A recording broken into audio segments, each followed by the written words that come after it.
Hi hello welcome to our channel V N கிரியேட்டிவிட்டீஸ்.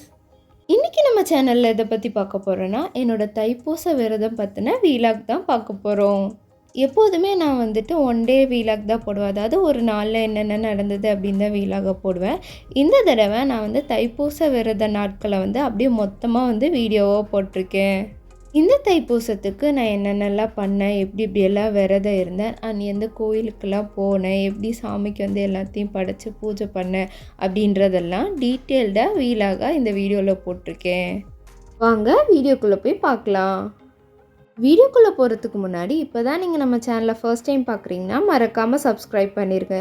கூடவே அந்த bell ஐக்கானையும் கிளிக் பண்ணிடுங்க. அப்போ தான் நான் போடுற வீடியோஸோட நோட்டிஃபிகேஷன்ஸ் உங்களுக்கு சேரும்.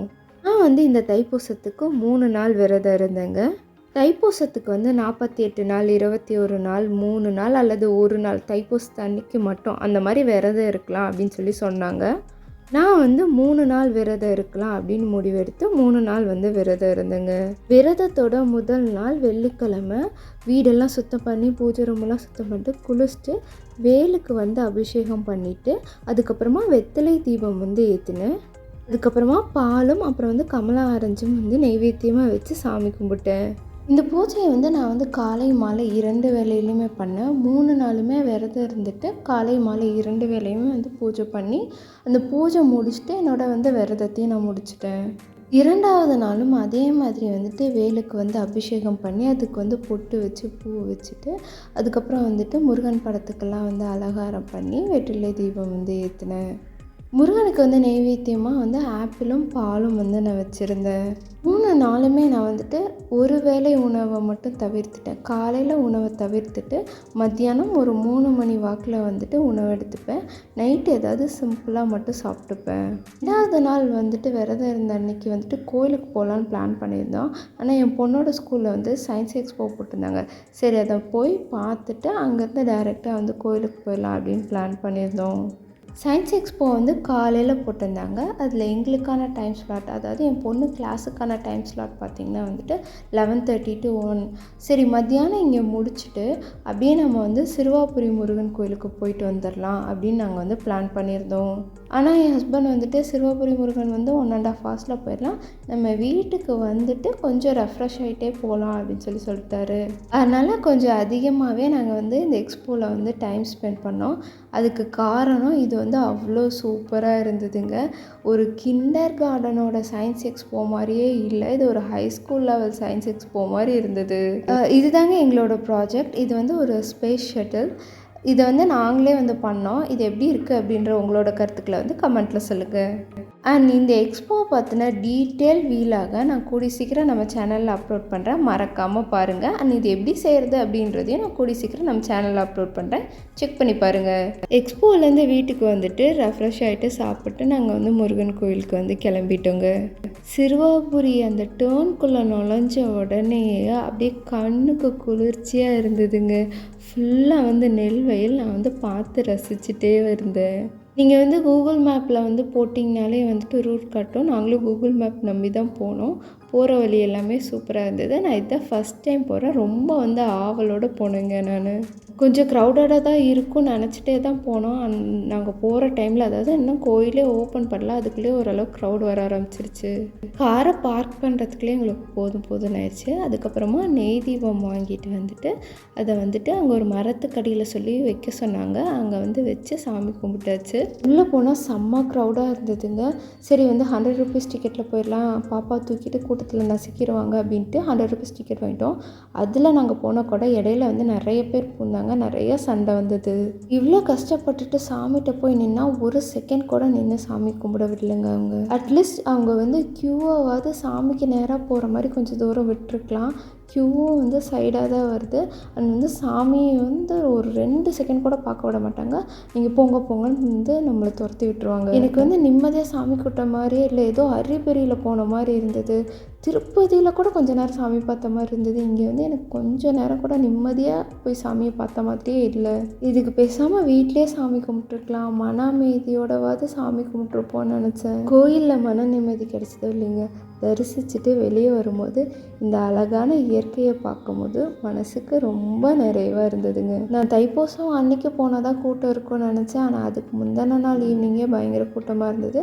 எப்படியோ ஓவர் க்ரௌட் ஆகிறதுக்கு முன்னாடி வீடு வந்து சேர்ந்துட்டோம். அடுத்த நாள் 3வது விரத நாள் தைப்பூசம் அன்னைக்கு காலையில் குளிச்சுட்டு பிரேக்ஃபாஸ்ட்லாம் வீட்டில் இருக்கவங்களுக்கு பண்ணி முடிச்சுட்டு சாமிக்கு இந்த தடவை வந்துட்டு பருப்பு பாயாசம் வச்சு நான் வந்து நெய்வேத்தியம் பண்ணலாம் அப்படின்னு சொல்லிட்டு பருப்பு பாயாசம் வந்து வச்சுருந்தேன். இந்த பருப்பு பாயாசம் எப்படி செய்யுது அப்படின்றத நான் வீடியோ எடுத்துகிட்டே தான் பண்ணேன். அதனால் கூடி சீக்கிரம் இதோட ரெசிபியும் உங்களுக்கு நான் போஸ்ட் பண்ணுறேன். கூடவே முருகனுக்கு வந்து படைக்கிறதுக்கு பாலையும் வந்துட்டு நான் காய்ச்சி வச்சுட்டேன்.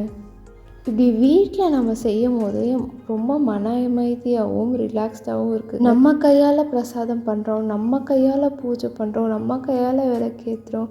பொறுமையாக நிதானமாக நம்ம வந்து மனசுக்குள்ளே வந்துட்டு சாமியை வந்து கும்பிட்டுக்கிட்டே வந்து பண்ணலாம். நேற்றெல்லாம் எனக்கு செம்ம வந்து கடுப்பாயிடுச்சுங்க. நான் முருகன் கோயிலுக்கு போனால் உள்ளுக்குள்ளே வந்து முருகா முருகான்னு சொல்லிட்டே தான் போவேன். ஆனால் அன்றைக்கி என்னால் சொல்லவே முடியல. எல்லா பக்கமும் வந்து தள்ளுறாங்க, சீக்கிரம் போங்க சீக்கிரம் போங்கன்ட்டே இருக்காங்க. ஹஸ்பண்ட் வேறு வந்துட்டு வெளியே கார்லாம் வந்து லாக் ஆகிறதுக்குள்ளே வெளியே போயிடணும் அப்படின்னு வந்து அவர் வந்து பதறிகிட்டே இருந்தார். அன்றைக்கி முடிவு பண்ணிட்டேங்க, இனிமேல் வந்துட்டு ஏதாவது இந்த மாதிரி பெரிய நாட்களில் பெரிய கோயிலுக்கு போகவே கூடாது. வீட்டிலையே பண்ணிக்கலாம், அப்படி இல்லைன்னா வீட்டுக்கு பக்கத்தில் இருக்க ஏதாவது ஒரு சின்ன கோயிலுக்கு போய் கும்பிட்டு வந்துடலாம் அப்படின்னு. நான் சிறுவாபுரிக்கு போனதுக்கு ரீசன் வந்து வேறு, ஒரு சின்ன வேண்டுதலுக்காக போயிருந்தேன். அந்த வேண்டுதல் பழிச்சதுன்னா நான் கண்டிப்பாக வந்துட்டு வீடியோ போடுறேன். இதுக்கு தான் போனேன், இது பழிச்சிருச்சு அப்படின்ட்டு. பார்ப்போம், சிறுவாபுரியில் போய் வேண்டினா அது கண்டிப்பாக நடக்கும்ன்றாங்க. இது நடக்குதா நடக்கலையா அப்படின்றத நான் உங்களுக்கு கூடிய சீக்கிரம் ஒரு வீடியோவில் வந்து ஷேர் பண்ணுறேன். பாயாசமெல்லாம் வச்சு முடிச்சுட்டு அடுத்து வந்து நம்ம அலங்கார பணிகளை வந்து ஆரம்பிச்சிடலாம் அப்படின்னு சொல்லிட்டு வழக்கம் போல் உருளியில் வந்து பூ போட்டு டெக்கரேட் பண்ண ஆரம்பிச்சிட்டேன். இன்றைக்கி வந்து தைப்பூசத்துக்கு படைக்கணும் அப்படிங்கிறதுக்காகவே புதுசாக இதை வந்து நல்லா கழுவி புது பூக்களை வந்து போட்டு வச்சிருந்தேன். போட்டு பூவெல்லாம் எடுத்துகிட்டு போய் சாமிக்கிட்ட வச்சுட்டு நான் வந்து வழக்கம் போல் வேலுக்கு வந்து அபிஷேகம் பண்ணியாச்சு. அதுக்கப்புறம் பார்த்திங்கன்னா வந்து நான் வெற்றிலை தீபம் வந்து போட ஆரம்பிச்சிட்டேன். நான் வந்து முதல் நாள் விரதம் இருக்கும்போது வந்துட்டு எனக்கு கரெக்டாக இதை எப்படி பண்ணணும்னு தெரியல. நான் வீடியோஸ் பார்த்து தான் பண்ணேன். நான் அதனால் வந்து வெற்றிலையில் வீட்டில் இல்லை வாங்கிட்டும் வரல. ஸோ நான் என்ன பண்ணேன்னா என்னோடய செடியிலேருந்தே பறித்து வச்சு பண்ணேன். அதே போல் என்னோடய செடியில் இருந்த பூக்களை வந்து பறித்து முருகனுக்கு வச்சு நான் வந்து சாமி கும்பிட்டேன் அன்றைக்கி.